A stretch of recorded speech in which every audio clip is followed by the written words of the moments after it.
Hello my all dear students of 5th class. English के last video में हमने chapter number 11 complete किया था and today we are going to start our chapter number 12 which is the foolish king. इस chapter में हम पढ़ेंगे एक फुलिश किंग के बारे में, एक बेवकूफ़ राजा।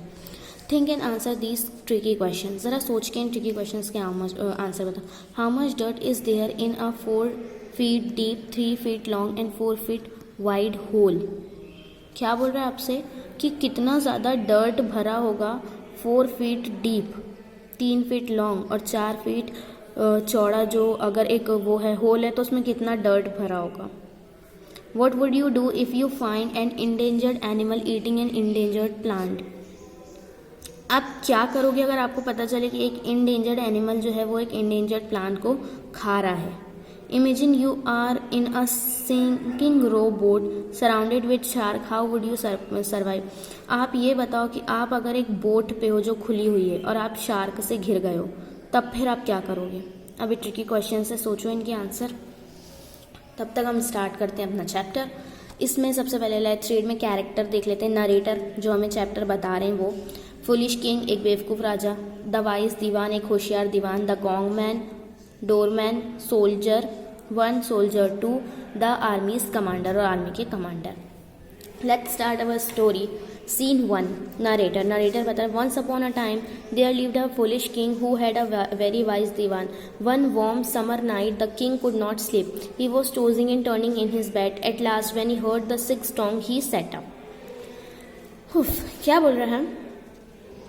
एक बहुत पुराने समय की बात है, एक बहुत ही बेवकूफ़ राजा हुआ करता था और उसका बहुत ही होशियार था दीवान। अब क्या हुआ, एक दिन गर्मियों की रात में उसे राजा को बिल्कुल नींद नहीं आ रही थी, वो सो ही नहीं पा रहा था, अपने बिस्तर में बस इधर से उधर करवटी ले रहा था, है ना।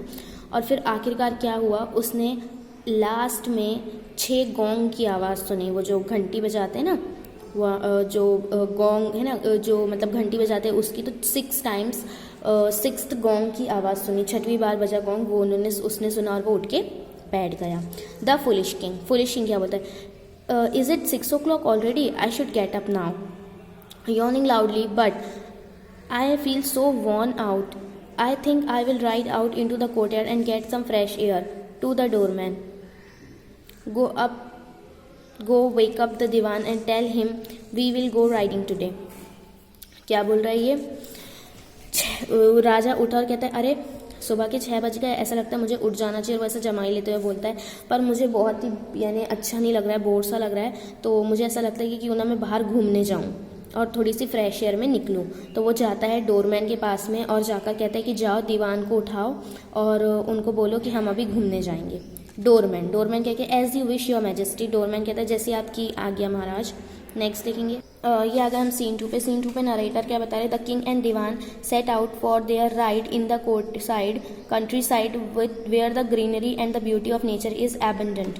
क्या बोल रहा है, अब किंग और दीवान जो थे वो अपने घोड़ों पे बैठ के निकले कंट्री साइड पे घूमने के लिए, पूरी कंट्री में घूमने के लिए, जहाँ पे पूरी हरियाली थी और नेचर जो था वो बहुत ही ज़्यादा खूबसूरत था। द वाइज दीवान, होशियार दीवान क्या बोलता है, how are you feeling now your majesty. वो कहता है दीवान की महाराज अब आपको कैसा लग रहा है। द फुलिश किंग क्या बोलता है, much better but I am feeling thirsty, let's stop at that river for drink.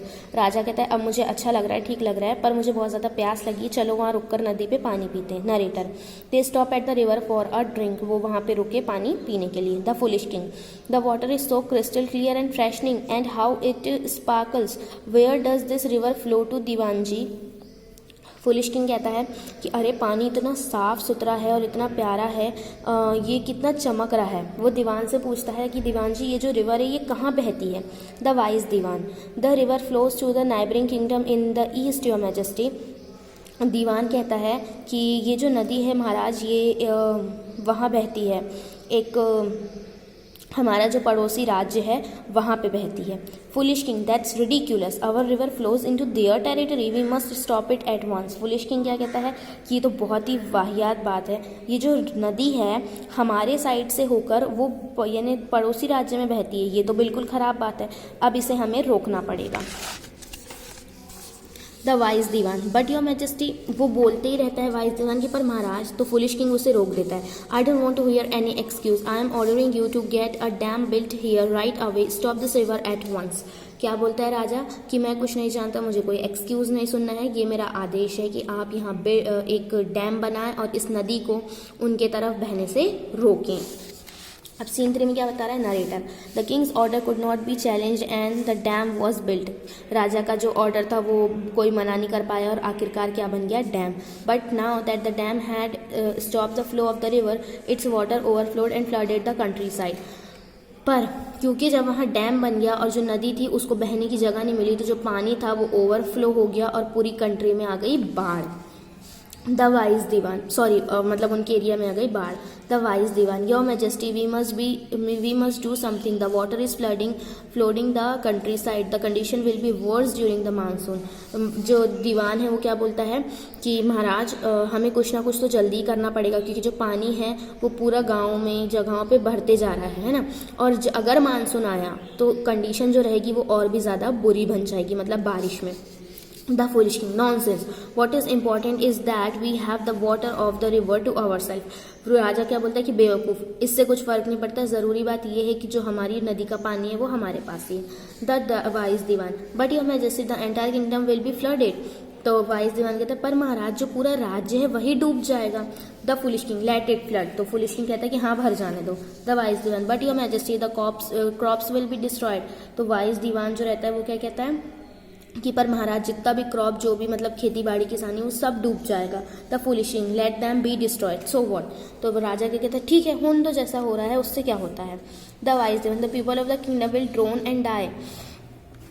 Vice दीवान क्या बोलता है कि महाराज लोग जो है यहाँ पे वो भूख से और ये फ्लड के कारण मर जाएंगे। तो foolish king, let them die, but I will not let a drop of water from the river escape to the neighbouring kingdom.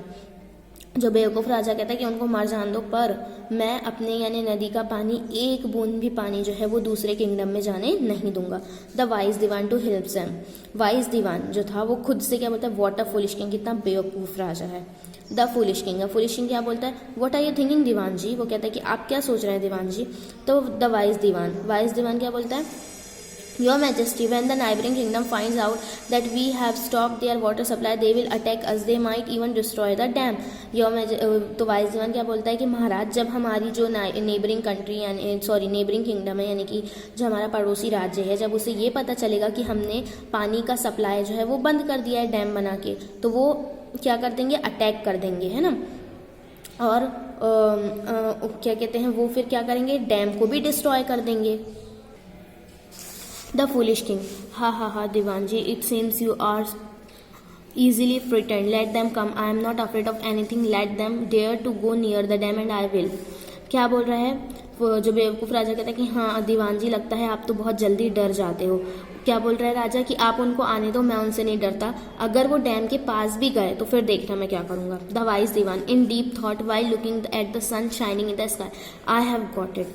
अब जो वाइज दीवान है वो बहुत देर तक सोचता फिर कहता है हाँ अब मुझे समझ में आ गया कि मुझे क्या करना है।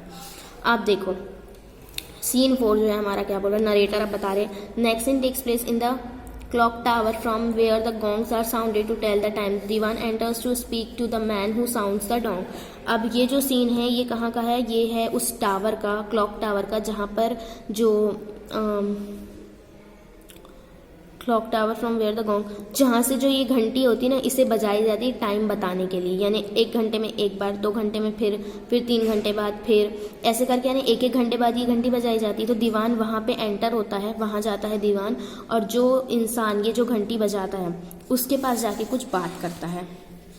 क्या बात करता है देखो, द गोंग मैन, घंटी बजाने वाला जो आदमी है, एस्टोनिश्ड यानी बहुत ज़्यादा सरप्राइज्ड होकर वो एकदम देखता है, कहता है दीवान जी, यानी कहता है कि आप, यानी वो एकदम शॉक्ड हो जाता है। The wise dewan, listen carefully, I have something very important for you to do. Wise दीवान जो कहता है कि सुनो जरा ध्यान से, मेरे पास एक बहुत इंपॉर्टेंट काम है जो तुम्हें करना है। The gong man, please tell me what I can do for you. Gong man कहता है कि बताइए मैं आपके लिए क्या कर सकता हूँ। The wise dewan, sound the gong as usual till midnight. So जो दीवान है वो कहता है कि जो ये गोंग है यानी जो घंटी है, इसे तुम जैसे बजाते हो वैसे ही बजाना, पर आधी रात तक। After that I want you to sound the gong early every half hour, not after every hour, is that understand. Understood. वो कहता है कि तुम आधी रात तक बिल्कुल वैसे ही घंटी बजाना जैसे तुम बजाते हो, लेकिन उसके बाद जो तुम घंटी बजाओगे वो हर आधे आधे घंटे में बजाओगे। एक एक घंटे बाद जो तुम यानी घंटी बजाते हो, एक एक घंटे बाद नहीं बजाओगे, आधे आधे घंटे बाद ही तुम घंटियाँ बजाओगे। कहता है तुम्हारे समझ में आया? तो gong man, yes dewan ji, as the command. Gong man कहता है ठीक है दीवान जी, जैसा आप बोले। अब यहाँ तक हमने पढ़े हैं आज स्टोरी। इसके आगे जो सीन 5 है वो हम कल पढ़ेंगे। कल हमें पता चलेगा कि दीवान ने ऐसा करने को क्यों कहा, कि यानी एक एक घंटे में जो घंटी बजाना था वो ना करके 1 आवर में जो घंटियाँ बजाना था वो ना करके उन्होंने हाफ आवर में ही घंटी बजाने को क्यों कहा, ये हमें कल पता चलेगा। ठीक है। सो यहाँ तक की स्टोरी आपने अच्छे से देख ली हो तो कल स्टोरी आप जब देखोगे तो आपको आगे का समझ में आएगा। ठीक है। सो इसके आगे हम स्टोरी पढ़ेंगे नेक्स्ट वीडियो से। Till then bye of you and take care.